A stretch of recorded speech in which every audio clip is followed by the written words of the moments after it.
So today I've been lucky enough to ride up at Jake Nicholls' facility, and there's a lot of people that always want to come and ride this, come and ride at Jake's place. You know, it is that motocross heaven, as they say. You know, he's got a track that's basically a GP spec and woods to die for when you want to ride an enduro bike through them. And you know, today is my first day back riding the bike. I haven't rode for a good 3.5 months. Obviously I broke my wrist quite severely. It's been great to come back riding, and luckily enough I was coming to ride the 250RX, as it may look, but it's actually not a 250RX. The bike is it's a 300. You'd buy the 250RX and you'd have the lighting kit on there, and obviously it's for green laning and so, and you'd road register it. This bike's got the 300 kit on it, and what does the 300 kit, you know, what does that do? It basically puts this bike in a whole different category now. So it's a bike that fits in between the 250 and the 450.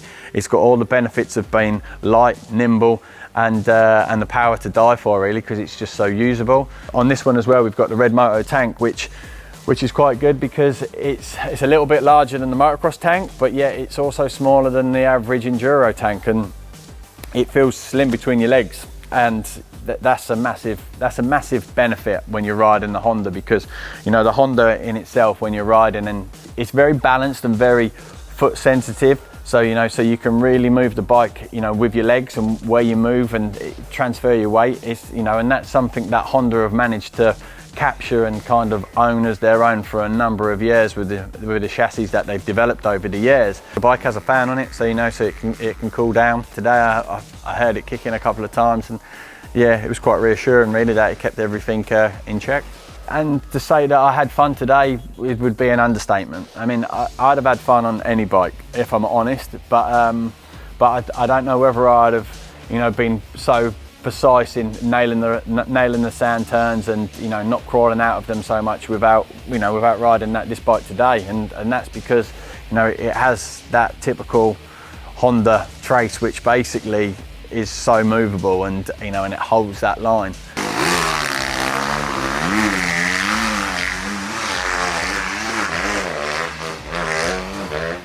The 300 kit is something that you can purchase from all your Honda UK dealers.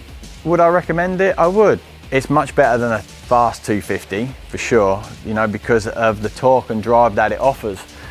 You can ride a gear higher and it's no trouble whatsoever. Normally you'd find yourself on a 250, you could be down the gearbox and you'd be wringing its neck a little bit, and you certainly don't want to be trying to do that through the woods that I was riding through today and clipping one of them trees, because as we know, you know, when you're up the rev range and you're hitting a tree root and you're kind of bouncing off them, then everything's a little bit more sketchy. So having the 300 kit, hooking that gear higher, and in it being able to pull it and use it, you know, was definitely an advantage.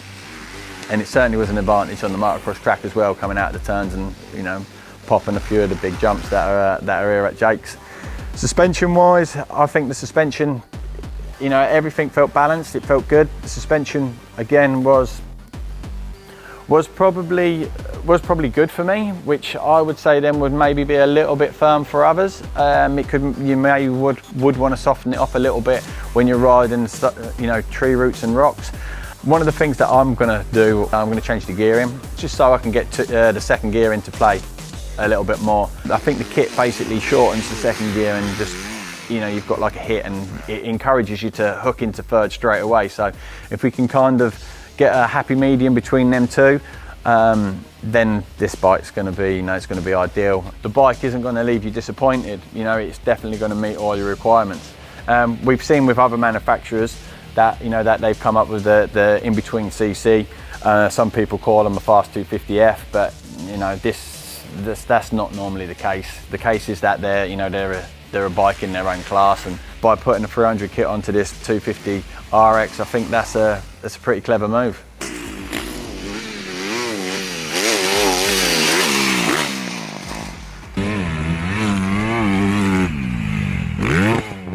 I really noticed that I was riding a bike for quite a while, and I haven't been riding for a long time, as I may have mentioned, but I didn't seem too tired on the bike, which was quite good. So, you know, that's a plus thing. I feel that it's one of the bikes that you could ride and enjoy for a long time, probably all day out on it, and not feel too tired and too exhausted. That's probably down to the weight and the feel of the bike, which is, yeah, it's something worth considering when if you're going out for an all-day trail. You want something that's basically not just going to tire you out and you're going to get sick and bored of riding.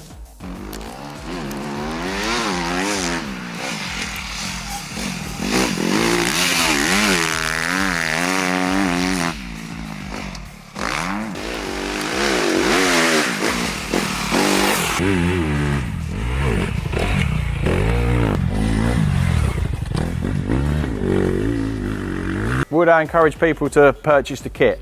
Yes, I certainly would. The reason being is we all know that if you purchase a Honda, then you are a die-hard Honda fan and you love everything that there is, about a Honda, down to the build quality, to the turnability, to the way that the bike actually feels and rides. The bike basically offers that drivability that you'd like and that torque that you'd like from a 250, but at the same time as well, you haven't got that lumpy, luggy feel that a 450 can offer when you're going through some of the woods, and especially when you're riding on a motocross track at times. If you take the enduro bike on there, it feels a little bit soft, maybe a little bit off balance, a little bit heavy.